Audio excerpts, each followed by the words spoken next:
안녕하세요. 오늘도 사연살롱을 찾아주셔서 감사합니다. 사연을 보내는 저는 30대 중반 여성입니다. 젊었을 적에는 무명 연극배우로 활동했었고요. 지금은 평범한 가정주부로서의 삶을 일구어 나가고 있어요. 사랑꾼 남편과 함께 한 아이를 키우면서 무척 행복한 날들을 보내고 있죠. 제가 한 아이의 엄마가 되기까지 우여곡절이 참 많았는데요. 그 이야기를 한번 해보려고 합니다. 남편과 결혼을 준비할 때 시아버님께서 지역 유지라는 사실은 몰랐어요. 모를 수밖에 없었던 이유는 남편이 너무도 검소한 사람이기 때문이었죠. 비싼 셔츠 한 장, 좋은 신발 한 켤레, 사는 법 없는 소탈한 남자였습니다. 아끼고 아껴서 모은 돈을 꼭 필요한 곳에 투자하는 남자였어요. 주로 오랜 꿈인 연극 연출가가 되기 위한 공부와 가난한 연극계 후배들을 위해 썼죠. 배우와 연출가로 만난 저희는 사랑에 빠졌고 결혼을 약속했어요. 상견례까지만 해도 저는 시댁의 그런 재력에 대해 전혀 알지 못했습니다. 그 아버지의 그 아들이라고 시아버님께서도 소탈한 분이셨거든요. 결혼 준비가 막바지에 이르렀을 무렵 시아버지께서 뜻밖의 말씀을 꺼내놓으시면서 저는 그제야 시댁의 재력을 알게 되었죠. 꿈이 배우라고? 아버님, 연극배우가 꿈이에요. 전생에 나라라도 구했던지 내 가진 재산이 좀 있네. 이번에 새 식구도 드릴 겸 그 새 식구와 아들의 꿈도 지원해 줄 겸 재산을 미리 분할해주면 어떨까 싶은데. 네? 상가 두어 채 정도 해주면 부부가 꿈을 향해 도전하시기에 충분하지 않으련? 아버님, 저희는 그렇게 큰 재산을 생각한 적이 없어서요. 어른이 먼저 이야기를 꺼낸 것인데도? 마음은 감사하지만 저희 부부의 삶은 저희가 개척해 나가도록 하겠습니다. 저희 아직 젊잖아요. 정말 정 어렵거든 말씀드릴게요. 결혼 선물이 주고 싶으시면 냉장고 하나만 사주세요. 제가 음식에도 관심이 많거든요. 마음 같아서는 냉장고도 받고 싶지 않았어요. 하지만 차마 그렇게까지는 못하겠더라고요. 저를 바라보시는 시아버지의 인자한 눈빛에서 느낄 수 있었거든요. 이렇게 도움을 주고 싶어 하시는데 무작정 거절만 하는 것도 어른 앞에서 보일 예의는 아니겠구나 싶었죠. 시아버님께서는 냉장고를 선물해 주시겠다면서도 당신 명의의 건물에 신혼집을 차리면 어떻겠냐는 제안을 하셨어요. 잠시 고민하던 저희 부부는 제안을 받아들이기로 했습니다. 월세는 꼬박꼬박 드리기로 했죠. 결혼을 마친 저희 부부는 시아버님 명의의 건물에 신혼집을 차렸어요.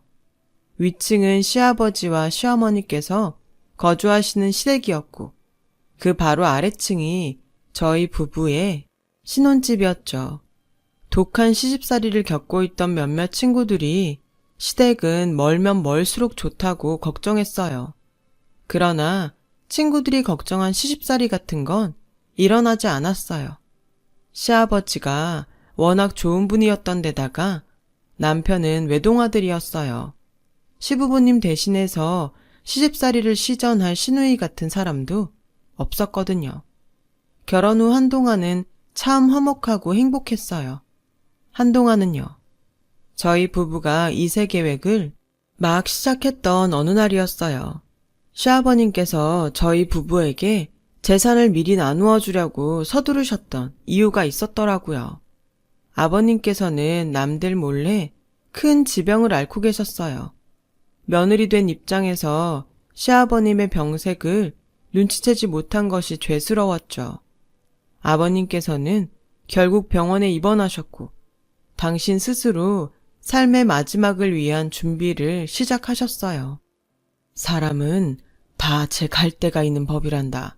보아하니 이제 나는 얼마 남지가 않은 것 같아.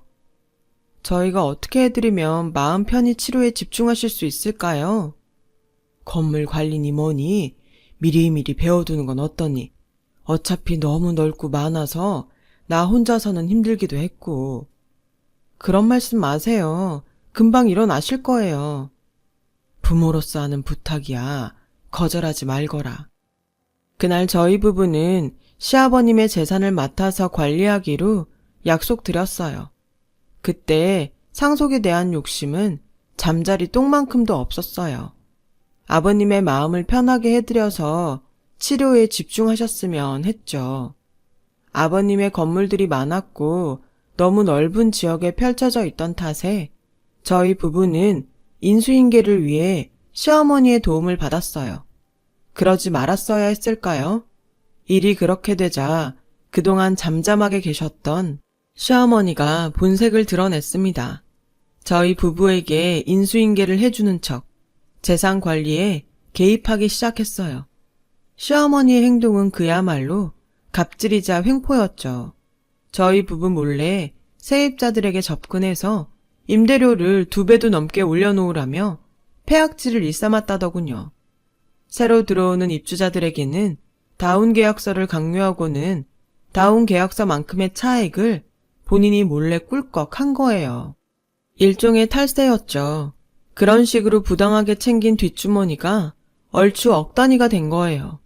두고 볼 수가 없었어요. 시아버님께서 평생 쌓으셨던 인품과 공덕이 시어머니의 이해할 수 없는 악행으로 인해 사라지는 것을 도저히 참을 수가 없었어요. 그래서 그 사실 그대로를 시아버님께 전했죠. 아버님께서는 깊은 한숨을 내쉬었습니다. 이래서 사람 고쳐 쓰는 것 아니라고 하는 모양이다. 무슨 말씀이세요? 그 양반이 원래가 욕심이 많았어. 사람 막대하기가 일쑤에 낭비벽도 심했고. 그런 분으로는 전혀 안 보이던데요. 젊었을 적에는 그랬다. 나이 먹고 잠잠해졌구나 싶었는데 내가 언제 이빨 빠진 호랑이가 되나 그것만 호시탐탐 노리고 있었던 모양이지. 아, 그래서 저희에게 미리 상속을... 아니, 어쩌다 아버님과 어머님이 만나셨어요. 잘 안 어울리는 것 같아서요. 우리 시절만 해도 집안에서 정해준 선자리를 통해 결혼하는 것이 그렇게 결혼하는 경우가 많았어요. 그때 만났지.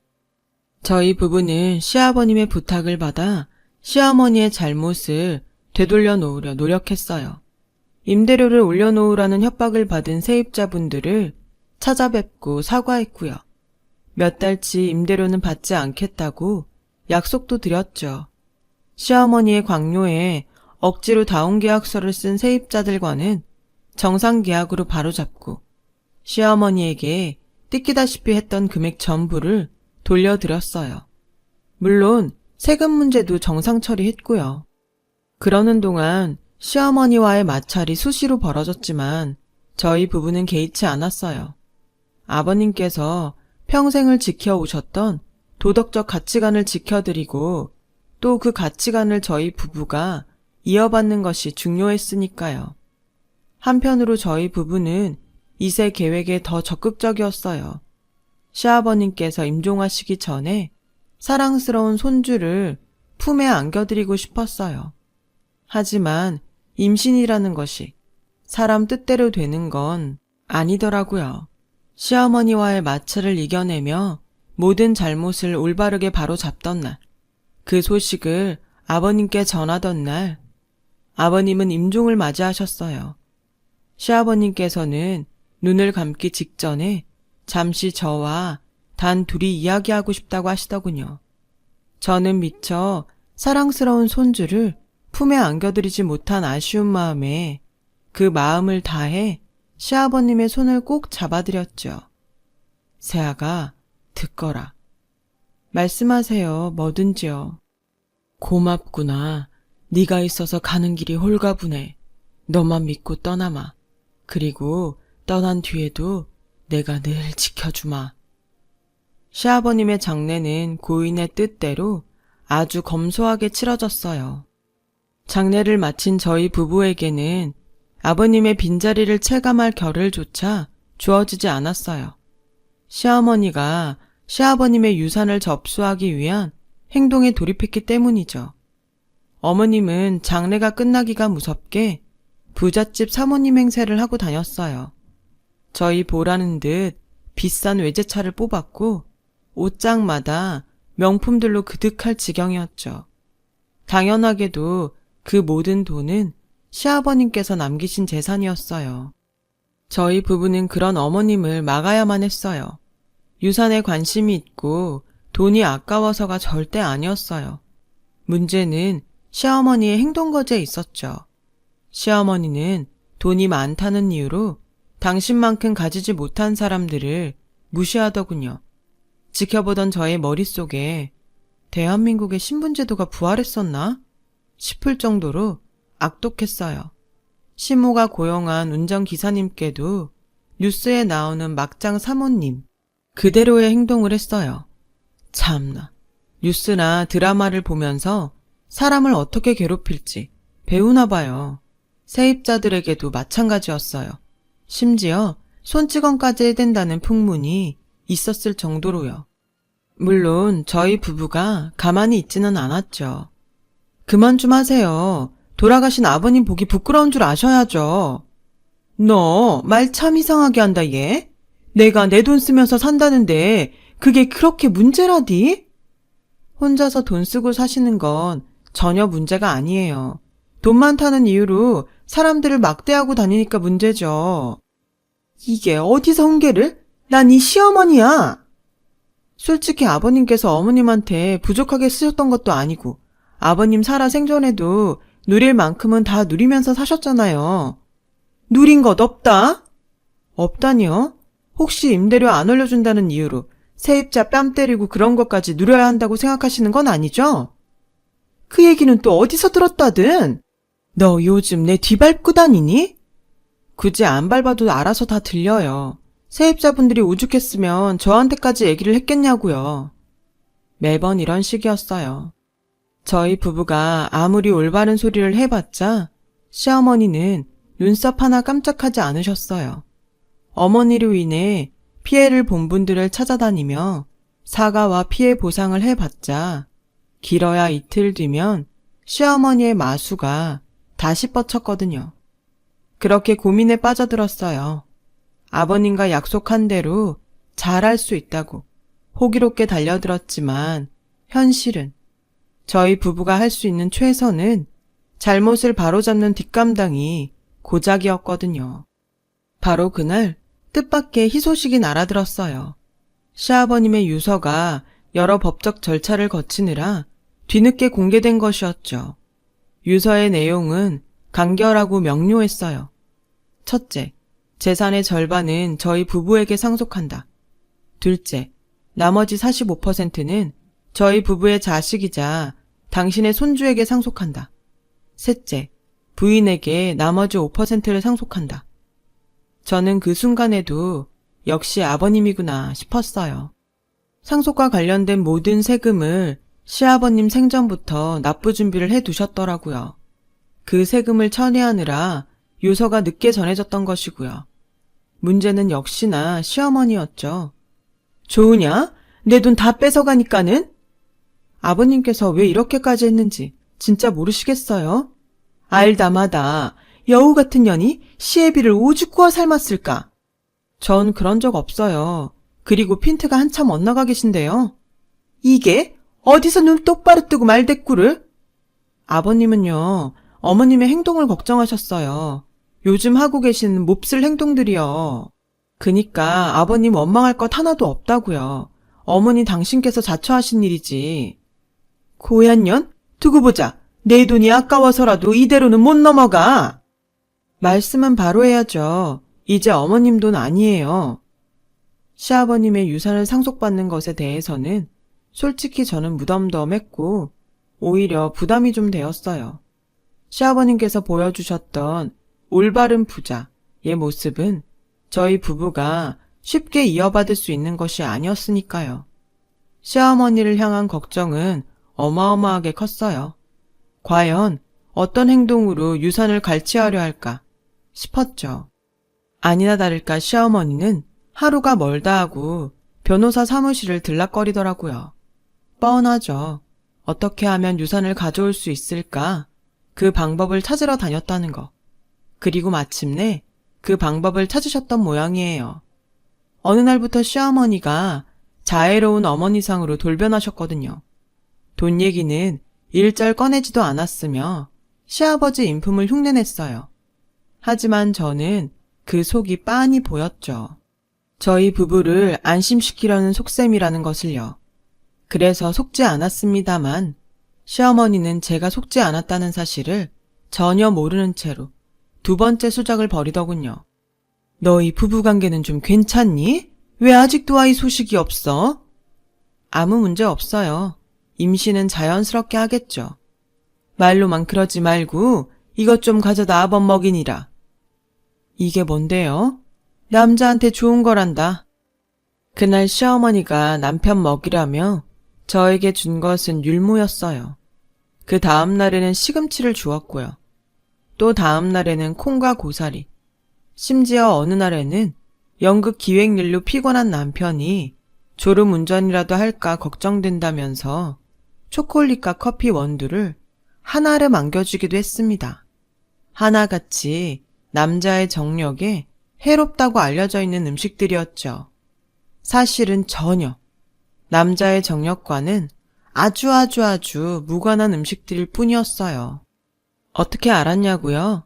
제가 무명 연극배우 활동은 하고 있었지만 식품영양학과 출신이거든요. 정력에 해롭지 않다는 사실을 누구보다 잘 알고 있었기에 저희 부부는 시어머니가 주시는 음식들을 넙죽넙죽 받아 먹었습니다. 식자재 자체가 워낙 건강식이었던 덕분에 저희 부부는 날로 건강해졌고 적절한 초콜릿과 카페인 섭취 덕분에 엔돌핀 적당히 도는 날들을 보냈죠.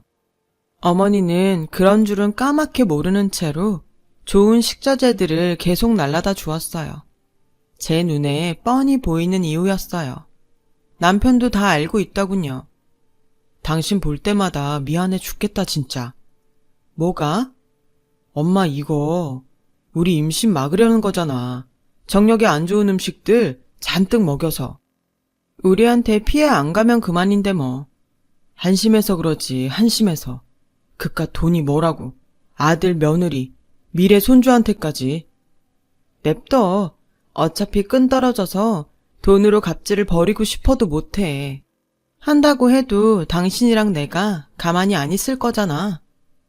시어머니는 저희 부부의 임신을 막아 아버님께서 미래에 태어날 손자의 몫으로 지정해둔 절반의 유산을 가로채려는 속셈이셨어요.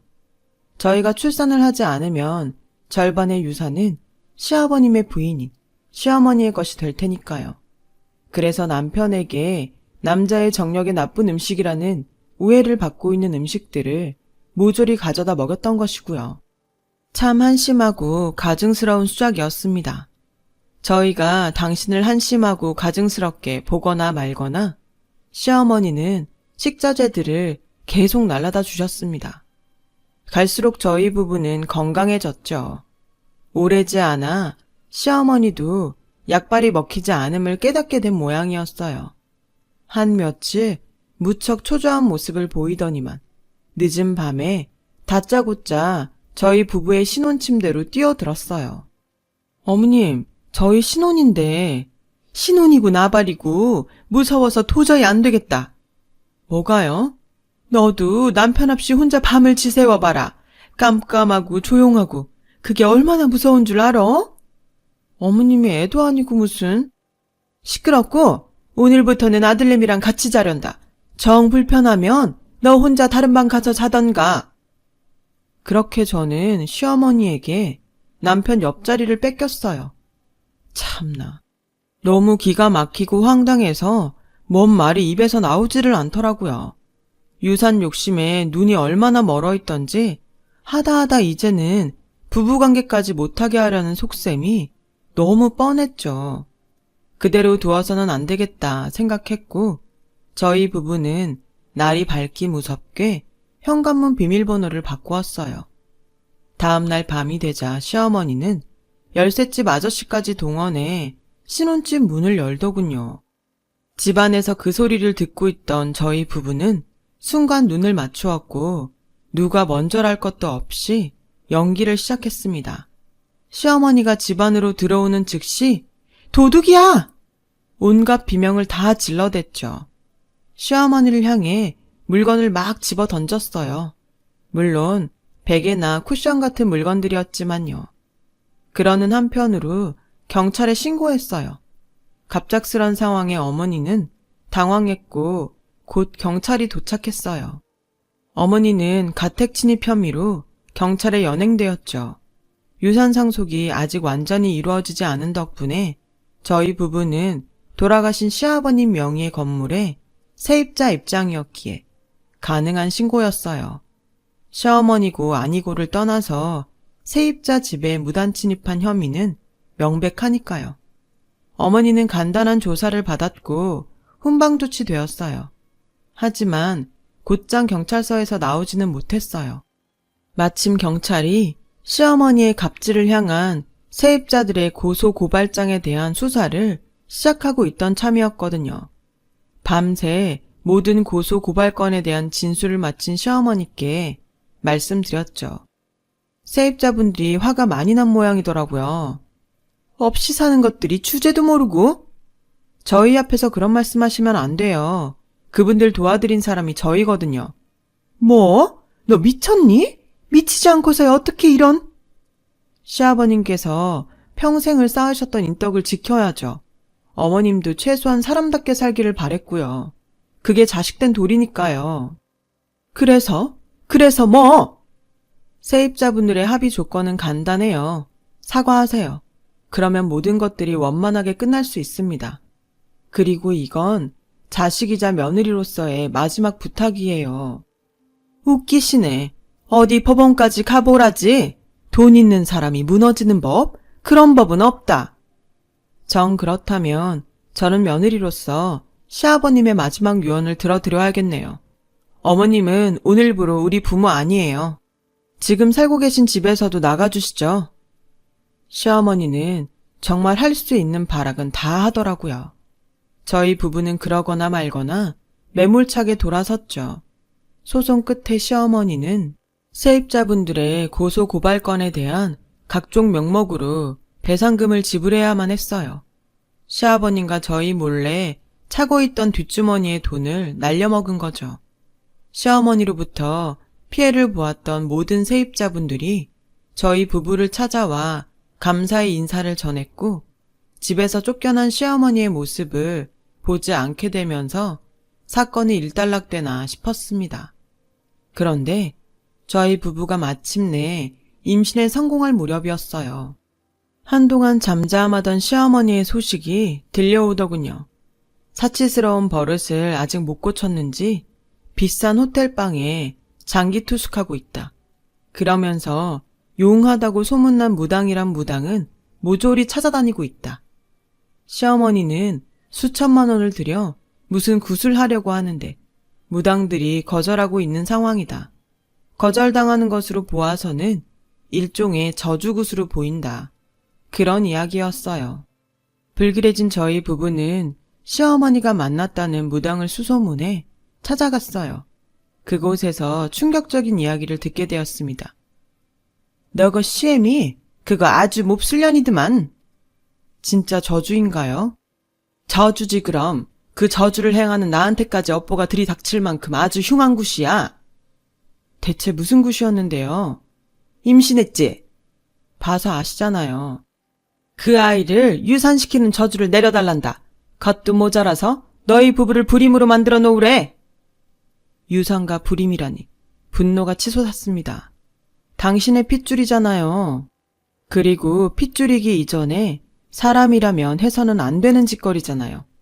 저주가 실제로 효험이 있거나 말거나 물론 있으리라고 저희 부부는 믿지도 않지만 그래도 아닌 건 아닌 거잖아요. 분노가 극에 달한 저희 부부는 태아와 우리 가족을 지키기 위한 계획을 준비했죠. 시어머니를 아주 충격을 주어서 저희 부부와 아이 그리고 시아버님께서 시어머니에게 유산을 거의 남기지 않고자 했던 뜻까지 모두 지켜내기로 마음 먹었습니다. 그렇게 얼마 뒤 어느 공동묘지에 굿판이 벌어졌어요. 굿을 사주한 사람은 당연히 시어머니였고 저주에 필요한 각종 소품들이 속속들이 도착했어요. 무당은 거리낌 없는 방언으로 저주 굿을 시작했죠. 저희 부부의 유산과 불임을 위한 저주의 말이었냐고요? 아니요. 무당은 라면 끓이는 법을 중국어로 읊어댔을 뿐이에요. 내막은 이랬어요. 시어머니가 저희 부부의 유산과 불임을 위한 저주굿판을 계획하고 있다는 사실을 알게 된 바로 그날, 저희 부부는 중국 유학파 출신이자 남편 극단 소속 여배우와 만났어요. 그리고 모든 내막을 전했죠. 와, 시무 진짜 쓰레기다. 자기도 같은 여자면서 어떡해.